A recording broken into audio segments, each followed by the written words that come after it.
Okay, another video in my Quranic miracle series. Although this isn't quite a Quranic miracle, it is most commonly used as trying to debunk the Qur'an, saying that, well, it's got some scientific inaccuracies in it. But How to Praise You said that he was surprised to find out how accurate this verse is to biology. He says that he learned in school about the germ cells becoming sperm and all this kind of stuff, which matches the Qur'an. Since they couldn't have known that back then, this is a Quranic miracle. So let me go ahead and give you the verse. He is created from a gushing fluid that is issued from between the loins and ribs. Or it can be translated as, he is created from water pouring forth, coming from between the back and the ribs. So you can see that this is obviously talking about sperm or something like this. Some people say it's germ cells, which then become ovaries and then become testicles, and then finally become sperm, which of course the germ cells originate close to the spine when you're 4 weeks old after you've been conceived. I'm not really sure that works out too well, because you can also translate it that he was created from water pouring forcefully. It emerges, appears from between the spine and the rib bones. I'm not sure if germ cells flow forcefully. There can be other translations: a water gushing, a water pouring forth, a gushing fluid, an ejected liquid, ejected drop of fluid, water pouring forth, a gushing fluid, a drop emitted. If ejected liquid doesn't quite paint the picture, I don't know what will. But anyway, we've got lots of theories, so let's see what the theories are about this verse. What could that possibly mean? The words emanating from a place between the back and the ribs actually imply the male sex organ from which the gushing fluid finally comes out, as if to say, man arrogantly rejects the call of the messenger and says how it is impossible for the dead to be raised again.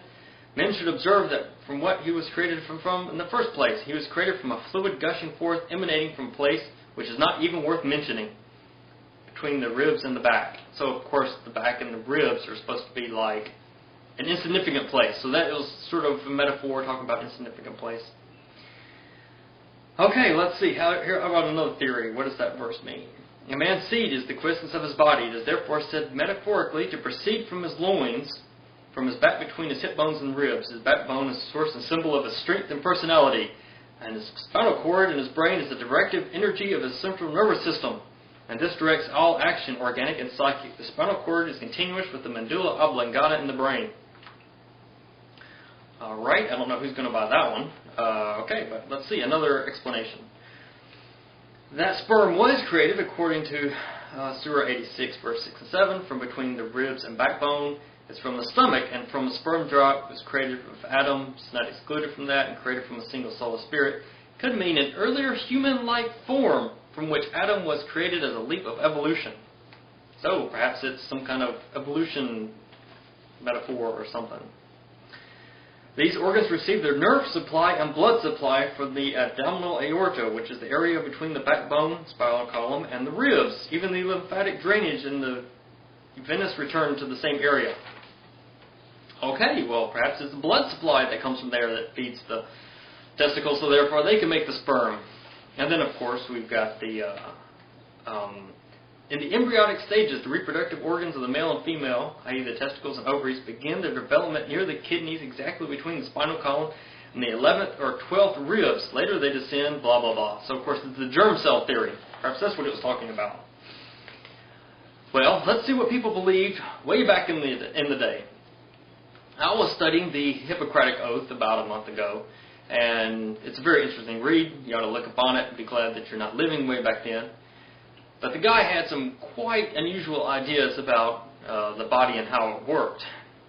So I decided to go look up to see what he thought. Well, I couldn't find it directly, but I eventually found it on another site. I'll post the link. It is of note that Plato considered the semen to flow from the spine, Hippocrates from the spinal cord, Hippon of Samos from the bone marrow, and in ancient India from the marrow. All these ideas that were similar to the Egyptian thinking were likely to stem from Egypt. Well, there you go. Muhammad was around the Egypt area, wasn't he? So perhaps that's what he meant. So anyway, now we've got all the theories laid out. Let's see which one is correct. So everybody, lock in your votes. The way I'm going to determine which one is correct is let's go all the way back to the Tafsir that was written, gosh, I don't know how old this thing was, but since it's pretty old and it gives a commentary on it, let's see what the people back then thought that they was talking about.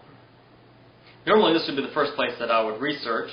This time I just went right into it and just started looking up all the claims of this miracle.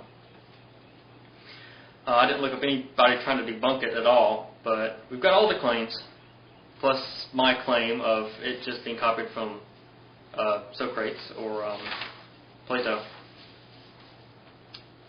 So here we go, Tafsir. So let man consider by way of reflection from what he was created, from what thing. The response is, he was created from a gushing fluid, gushing forth from between the man and the woman into the womb. Well, that's not going to tell us much. That doesn't even mention bones. What happened to the back and the ribs? And since when does a woman come into this? I'm not sure this guy knew what he was talking about. Well, gushing forth from between the man and the woman. No, it couldn't. It couldn't be right. No, wait a minute. There's another translation. Allah then explained, saying, He is created from a gushing fluid into the womb of a woman that is issued from between the loins of a man and the ribs of a woman. I think everybody's going to fail this class.